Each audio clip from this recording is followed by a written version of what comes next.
মাত্র 3.5 বছর তিনি ক্ষমতায় ছিলেন। দেশের জন্যই তিনি শাহাদত বরণ করেছিলেন। আমরা তার অনুসারী।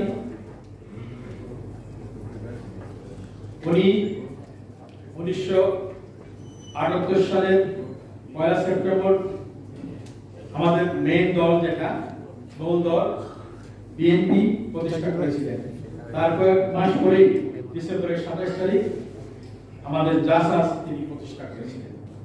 জাসাসের যে উদ্দেশ্যে তিনি জাসাস প্রতিষ্ঠা করেছিলেন সেটা ছিল আমাদের সক্রিয় নিজস্ব যে সংস্কৃতিকে লালন পালন করব আমরা এবং আমাদের নতুন প্রজন্মকে শেখাবো, তাদের মধ্যে বিস্তার করব এবং সমগ্র বিশ্বে বাংলাদেশি কালচার কৃষ্টিকে আমরা ছড়িয়ে দেব।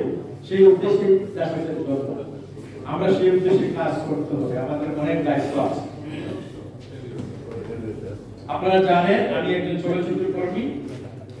তিনি আমরা যে পুরস্কার অনেকে বলেছেন যে জাতীয় পুরস্কার, এই জাতীয় চলচ্চিত্র পুরস্কার তিনি প্রবর্তন করেছিলেন। তিনি প্রবর্তন করেছিলেন 21 পদক। তিনি প্রদর্শন করেছিলেন স্বাধীনতা পদক।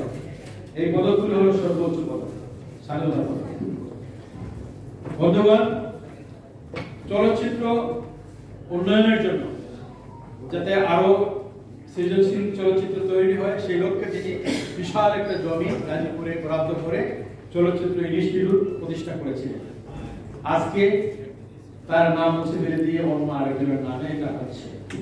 এটা আপনারা জানেন তিনি শিশুদের উদ্দেশ্যে একটা শিশু পার্ক করেছিলেন, সেটাও এখন বিলীন হয়ে গেছে।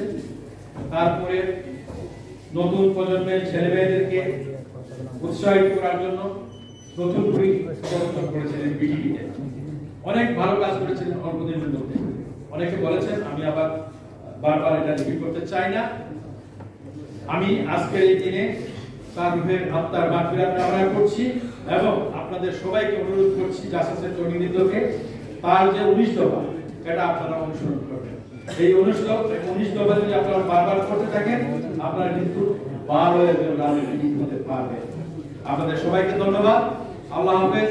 বাংলাদেশ জিন্দাবাদ, বাংলাদেশ জাতীয় দল জিন্দাবাদ, জাসাস জিন্দাবাদ।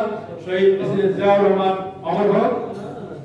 আমাদের নেতা দলের ভারপ্রাপ্ত চেয়ারম্যান তারেক অহংকার তারেক রহমান জিন্দাবাদ।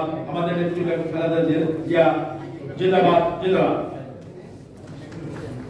সংগ্রামী সাথী বন্ধুগণ, দীর্ঘক্ষণ যিনি আমাদের এই অনুষ্ঠানে উপস্থিত থেকে সকলে বক্তব্য শুনেছেন, আজকের সভার প্রধান অতিথি বাংলাদেশ জাতীয়তাবাদী দলের জাতীয় স্থায়ী কমিটির অন্যতম সদস্য সাবেক মন্ত্রী দেশনেত্রী বেগম খালেদা জিয়া, দেশনায়ক তারেক রহমানের আস্থার জায়গা, আস্থার দারুগোড়া বাবু বর্ষচন্দ্র রায় তার প্রধান অতিথির বক্তব্য নিয়ে আসছেন। বাবু বর্ষচন্দ্র রায়।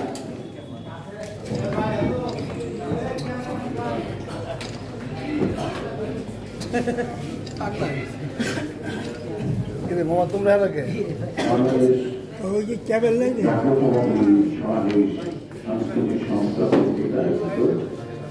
হ্যালো খুলনা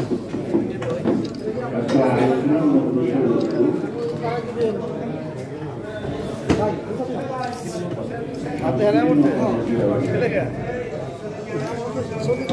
হ্যাঁ ও